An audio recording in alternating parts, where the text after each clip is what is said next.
കൊട്ട അങ്ങാട്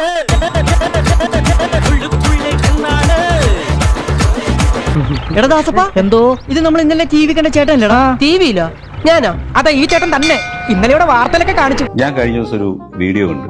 ശരി, എന്ത് ഗംഭീര കോമഡി ആയിട്ട് വീഡിയോ. എന്റെ അമ്മോ, എന്റെ ജീവിതത്തിൽ ആദ്യമായിട്ടാ ഞാൻ ഇങ്ങനെ സംഭവം കണ്ടത്. അത് കണ്ട ശേഷം ഞാൻ നിങ്ങളോട് കഥ പറയാം. വാ വാ വാ, ഒരു കഥ കേട്ടിട്ട് കുറച്ച് നാളായി. നല്ല മൂട് പറവച്ച. ചിരിക്കരുതേ. ഇനി റിലീസാൻ പോകുന്ന നമ്മുടെ ലാലേട്ടന്റെ എമ്പുരാന്റെ ആക്ഷൻ രംഗങ്ങൾ ചിത്രീകരിക്കാനായിട്ട് പൃഥ്വിരാജ് യൂസ് ചെയ്ത ക്യാമറയാണ് ഇത്. ചേട്ടാ ഒന്ന് മാറിക്കേട്ടാ. ഇന്ത്യയിൽ തന്നെ ഇതൊരൊറ്റ പീസേ ഉള്ളൂ. മനസ്സിലായല്ലോ. എന്റെ അമ്മോ, അങ്ങനെ ഈ മുതലിനെ ഒന്ന് കാണാനും പറ്റി. ഈ ക്യാമറയ്ക്ക് ഒരു ക്യാമറാമാന്റെ ആവശ്യമില്ല. നിന്റെ ശബ്ദത്തിന് എന്താ ഒരു പരപരപ്പ്? സമയദോഷം, ജലദോഷം. ഈ ക്യാമറയ്ക്ക് ഒരു ക്യാമറാമാന്റെ ആവശ്യമില്ല. ഫുള്ളി റോബോട്ടിക്സിലാണ് ഈ സാധനം വർക്ക് ചെയ്യുന്നത്.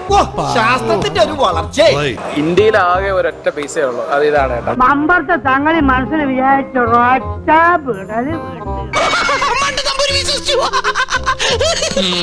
നിന്റെ അപ്പൻ വിശ്വസിച്ചു. എന്നാ ഞാൻ കഥ പറയട്ടെ. ഒന്നിരുന്നാലോ കഥ പറയാം. ഇത് ബോട്ട് എന്ന് പറഞ്ഞൊരു എക്യുപ്മെന്റ് ആണ്. താങ്കൾ ഇങ്ങോട്ടൊന്നും വരും. എന്തിന്? ഒരു കാര്യം പറയാൻ. എനിക്കങ്ങനെ ഒളിയും മറയുന്നില്ല. എല്ലാരും കേൾക്കത്തക്ക രീതിയിൽ തുറന്നു പറഞ്ഞാ മതി. എമ്പുരാൻ എന്നുള്ള സിനിമയ്ക്കകത്ത് ഈ സാധനം ഉപയോഗിച്ചിട്ടില്ല.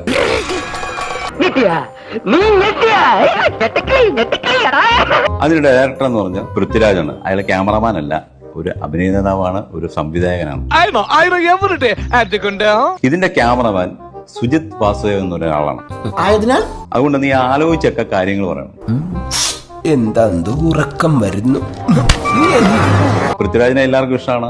അദ്ദേഹം നല്ല നടനാണ്. നിങ്ങൾക്കും ഇഷ്ടമാണ്, എനിക്കും ഇഷ്ടമാണ്. ഞാൻ വെറുതെ.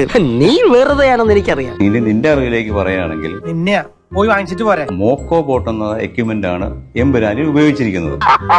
എന്ത് വിട്ടിത്തരമാണ് ഇവൻ പറയുന്നത്? നിനക്ക് വിശ്വസിക്കാൻ പറ്റുന്നില്ല അല്ലേ? തെളിവും കൊണ്ടാണ് ഞാൻ വന്നിരിക്കുന്നത്.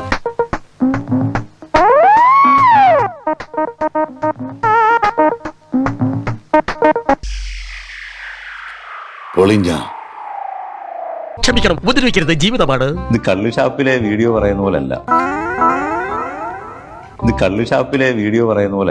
അങ്ങനെ കുഴപ്പമില്ല. ശരി, പറയണ്ടേ. വിവരമില്ലായ്മ ഒരു കുറ്റമല്ല.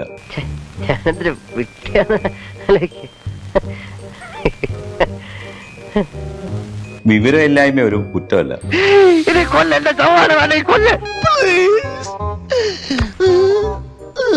ഇങ്ങനെയുള്ള കാര്യം പറയുമ്പോൾ ഒന്ന് ആലോചിച്ച് ശ്രദ്ധിച്ച് ചെയ്യുന്നത് വളരെ നല്ലതാണ്. ഒന്ന് പഠിക്കേ, ബുദ്ധിമുട്ടില്ല, വളരെ എളുപ്പമാണ്. അപ്പോ next week same day same time. Bye. So please subscribe, whatever.